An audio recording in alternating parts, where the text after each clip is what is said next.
ಕನ್ನಡದಲ್ಲಿ ಉಸಿರಾಡುವುದೆಂದರೆ ಕನ್ನಡ ಉಳಿದು ಬೇರೇನಿದೆ.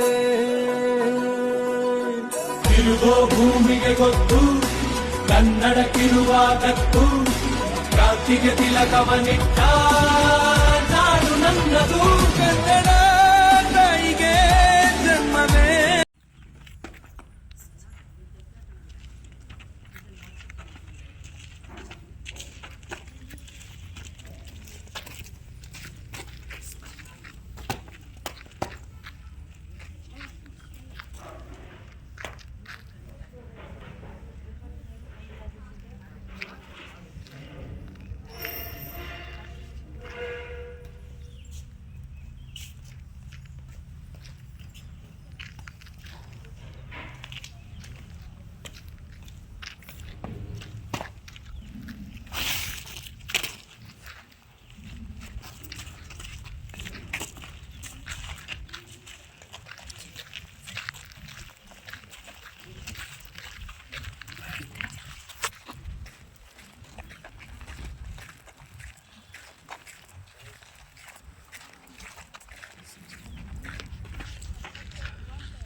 World class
ಶಾಲೆಯ ಕಾರ್ಯದರ್ಶಿಗಳಾದ ಶ್ರೀ ಮಧುಮೋಹನ್ ಸರ್ ಅವರಿಂದ ಭಾಷಣ.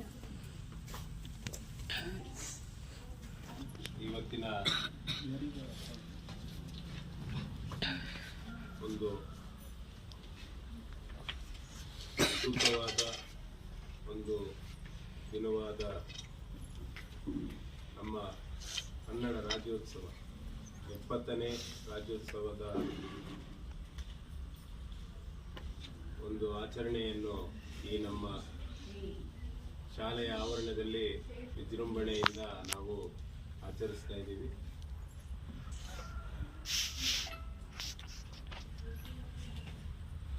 ಈ ಒಂದು ರಾಜ್ಯೋತ್ಸವದ ಅಂಗವಾಗಿ ನನಗೆ ಸಿಕ್ಕಿರ್ತಕ್ಕಂಥ ಈ ಒಂದು ಏನು ಸ್ಟೇಜ್ ಆಗಿರ್ಬೋದು, ಕೆಲವೊಂದು ಮಾತುಗಳನ್ನು ನನ್ನ ನಾಡಿನ ಬಗ್ಗೆ, ನನ್ನ ಹೆಮ್ಮೆಯ ನಾಡಿನ ಬಗ್ಗೆ ಕೆಲವೊಂದು ಮಾತುಗಳನ್ನು ನಿಮ್ಮಲ್ಲಿ ಹಂಚ್ಕೊಳ್ಳೋಕ್ಕೆ ನಾನು ಇಷ್ಟಪಡ್ತೀನಿ. ಮಕ್ಕಳೇ, ಈ ಒಂದು ನಾಡಲ್ಲಿ ನಾನಾಗಲಿ ನೀವಾಗಲಿ ಎಷ್ಟೋ ಜನರು ಈ ನಾಡಿನಲ್ಲಿ ಜನ್ಮ ತಾಳಿದು ಈ ನಾಡಿನ ಕಾಲಕ್ಕೆ ಈ ನಾಡಿನ ಒಂದು ವೈಶಿಷ್ಟ್ಯತೆ, ಗೌರವ, ಅದೇ ರೀತಿ ಸಂಸ್ಕೃತಿ, ನಮ್ಮ ನಾಡಿನ ಸಂಸ್ಕೃತಿಯನ್ನು ಕಾಲಕ್ಕೆ ಹೆಚ್ಚು ಮಾಡ್ತಾ ಬಂದಿದ್ದಾರೆ. ಎಷ್ಟೋ ಪುಣ್ಯಾತ್ಮರು ಎಲ್ಲ ಕ್ಷೇತ್ರಗಳಲ್ಲಿ, ಒಂದಲ್ಲ ಎರಡಲ್ಲ, ಅಂತ ಮಹನೀಯರು ಇವತ್ತು ನಮ್ಮ ಜೊತೆಗಿಲ್ಲ. ಆದ್ರೂ ನಾವು ಈ ಒಂದು ವಿಶೇಷ ದಿನ ಅವರನ್ನ ನೆನೆಸ್ಕೊಳ್ಳತಕ್ಕದ್ದು. ಅದೇ ರೀತಿ ಸಂದರ್ಭ ಸಮಯ ಬಂದಾಗಲೆಲ್ಲ ನಮ್ಮ ನಾಡಿನಲ್ಲಿ ಜನಿಸಿರುವಂತಹ ಎಷ್ಟೋ ಪುಣ್ಯಾತ್ಮರು ಅವರನ್ನ ನೆನೆಸ್ಕೊಳ್ತಾನೇ ಇರ್ತೀವಿ, ಈ ನಾಡು ಈ ಭೂಮಿ ಇರುವ ತನಕ. ಮಕ್ಕಳೇ,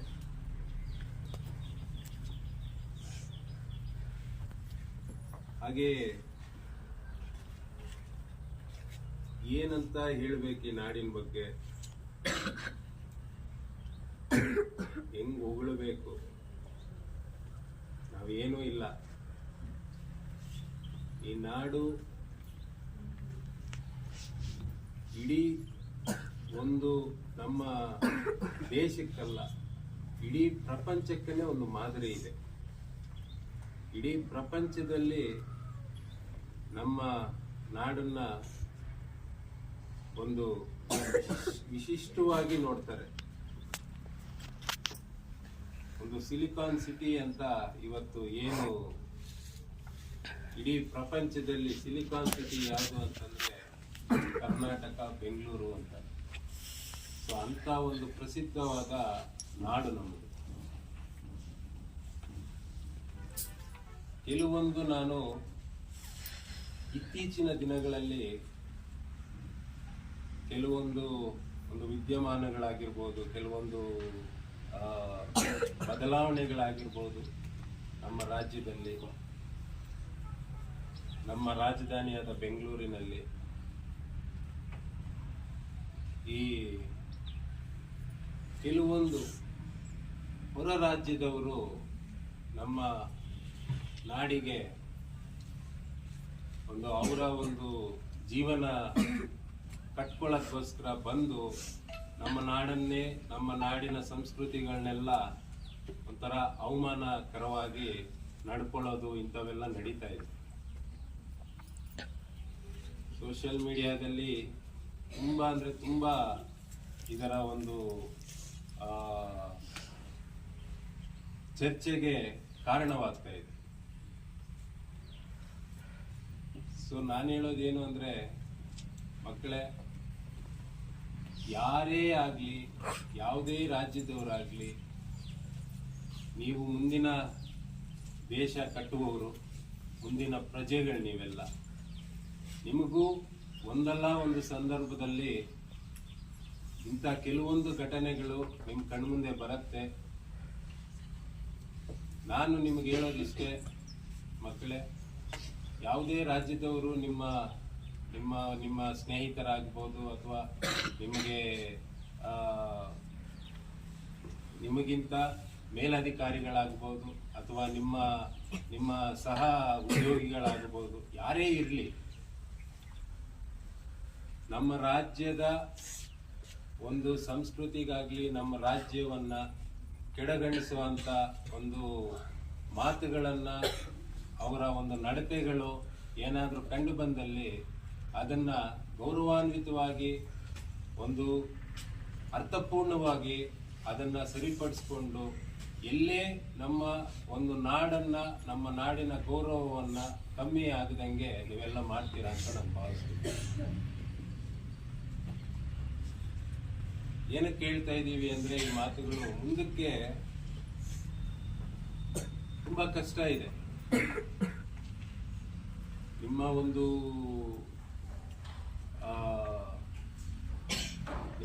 ಜೀವನ ಅಥವಾ ನಿಮ್ಮ ಒಂದು ಮುಂದಿನ ಭವಿಷ್ಯ ಹೆಂಗಿರತ್ತೆ ಅಂತಂದ್ರೆ ತುಂಬಾ ಒಂದು ದಬ್ಬಾಳಿಕೆಯ ಮಟ್ಟಕ್ಕೆ ಬರುವಂತ ಒಂದು ಸೂಚನೆಗಳು ಕಾಣಿಸ್ತಾ ಇದೆ ಈಗ. ಕಾರಣ ಇಷ್ಟೇ, ಬೇರೆ ರಾಜ್ಯಗಳಿಂದ ಬಂದು ನಮ್ಮ ಮೇಲೇನೆ ದಬ್ಬಾಳಿಕೆ ಮಾಡಿ ನಮ್ಮ ಒಂದು ನೆಲದಲ್ಲಿ ರೋಮಾಂಚನವೇ ಕನ್ನಡ, ಕಸ್ತೂರಿ ನುಡಿದು ಕರುನಾಡು ಮಣ್ಣಿದು, ಚಿಂತಿಸು ವಂದಿಸು ಪೂಜಿಸು ಪೂಜಿಸು.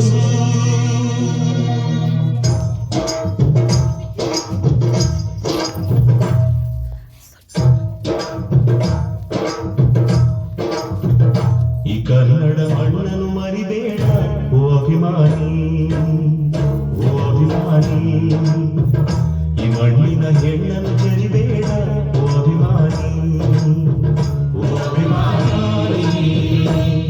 ಕರುನಾಡ ತಾಯಿ ಸದಾ ಚಿನ್ಮಯಿ, ಕರುನಾಡ ತಾಯಿ ಸದಾ ಚಿನ್ಮಯಿ.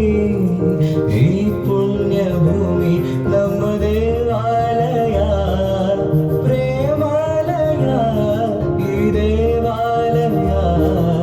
ಕಲ್ಲಾದರೆ ನಾನು ಬೇಲೂರಿನ ಗುಡಿಯಲ್ಲಿ ಇರುವೆ, ಮಣ್ಣಾದರೆ ನಾನು ಕೋಲಾರದ ಮಣ್ಣಲ್ಲಿ ಬೆರೆವೆ. ಮರವಾದರೆ ನಾನು ಚಾಮುಂಡಿಗೆ ನೆರಳಾಗಿರುವೆ, ಮಗುವಾದರೆ ನಾನು ಕಾವೇರಿಯ ಮಡಿಲಲ್ಲಿ ನಗುವೆ. ಕೇಳಿಸದೆ ಕಲ್ಲು ಕಲ್ಲಿನಲ್ಲಿ ಕನ್ನಡ ನುಡಿ, ಕನ್ನಡ ನುಡಿ. ಕಾಣಿಸದೆ ಹೊನ್ನ ಚರಿತೆಯಲ್ಲಿ ಹಂಪೆಯ ನುಡಿ. ರಾಜ ರಾಜ ಮಾರ್ತಾಂಡ, ರಾಜನಿಗೆ ಜಯವಾಗಲಿ ಜಯವಾಗಲಿ.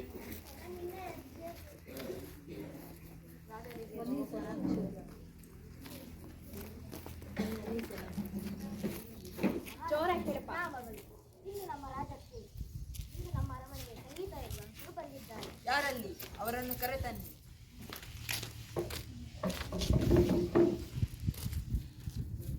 ಮಹಾರಾಜರಿಗೆ ಸಮಾನಗಳು. ಶುರು ಮಾಡಿ ನಿಮ್ಮ ಸಂಗೀತವನ್ನು.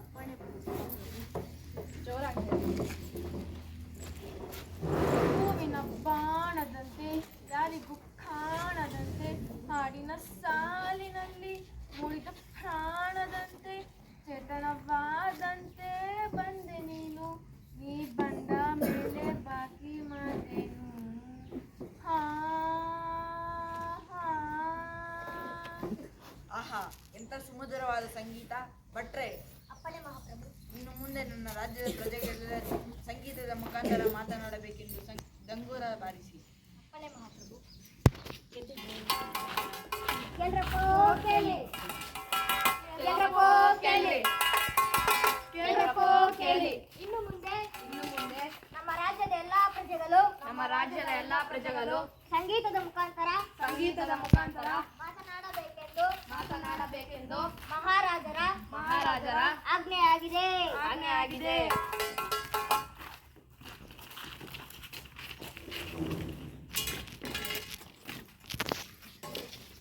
ಮಹಾರಾಜಗೆ ಪ್ರಣಾಮಗಳು. ಮಹಾರಾಜ ನಿಮ್ಮ ಅರಮನೆಗೆ ಬೆಂಕಿ ಬಿದ್ದಿದೆ. ಏನು, ನನ್ನ ಅರಮನೆಗೆ ಬೆಂಕಿ ಬಿದ್ದಿದೆಯಾ? ಇಷ್ಟು ದುಃಖವಾದ ವಿಷಯವನ್ನು ನೀನು ಸಂಗೀತದ ಮುಖಾಂತರ ಹೇಳುತ್ತಿರುವೆಯಾ? ಭಟ್ರೆ, ಅಪ್ಪಣೆ ಮಹಾಪ್ರಭು. ಇನ್ನು ಮುಂದೆ ನನ್ನ ರಾಜ್ಯದ ಪ್ರಜೆಗಳೆಲ್ಲರೂ ದುಃಖದಿಂದ ಮಾತನಾಡಬೇಕೆಂದು ಡಂಗೂರ ಸಾರಿಸಿ. ಅಪ್ಪಣೆ ಮಹಾಪ್ರಭು.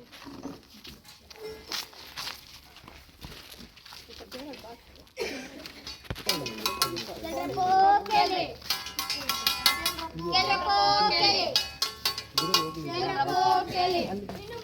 ಇನ್ನು ಮುಂದೆ ಈ ರಾಜ್ಯದ ಎಲ್ಲಾ ಪ್ರಜೆಗಳು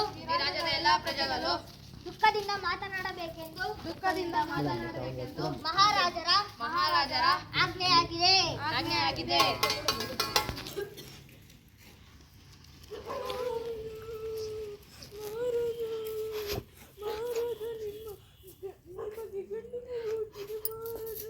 ಏನು, ಇಷ್ಟು ಸಂತೋಷವಾದ ವಿಷಯವನ್ನು ನೀನು ದುಃಖದಿಂದ ಹೇಳುತ್ತಿರುವೆಯಾ? ಭಟ್ರೆ, ಅಪ್ಪಣೆ ಮಹಾಪ್ರಭು. ಇನ್ನು ಮುಂದೆ ನನ್ನ ರಾಜ್ಯದ ಪ್ರಜೆಗಳೆಲ್ಲರೂ ಸಂತೋಷದಿಂದ ಮಾತನಾಡಬೇಕೆಂದು ಡಂಗೂರ ಸಾರಿಸಿ. ಅಪ್ಪಣೆ ಮಹಾಪ್ರಭು.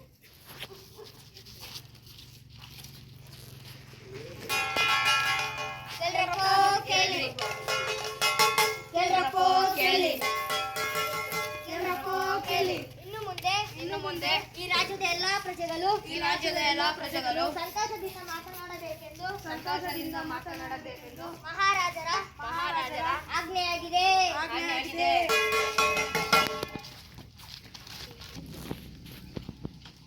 ಮಹಾರಾಜರಿಗೆ ಪ್ರಣಾಮಗಳು. ಮಹಾರಾಜರೇ, ನಿಮ್ಮ ತಾಯಿ ತೀರ್ಕೊಂಡ್ಬಿಟ್ಟಿದ್ದಾರೆ. ಏನು, ಮುಚ್ಚು ಬಾಯಿ. ನನ್ನ ತಾಯಿ ತೀರಿಕೊಂಡರೆ. ಭಟ್ರೆ,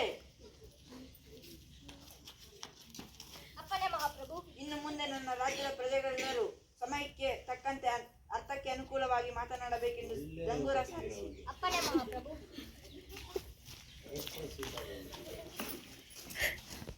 ಎಲ್ರಪ್ಪೋ ಕೇಳಿ.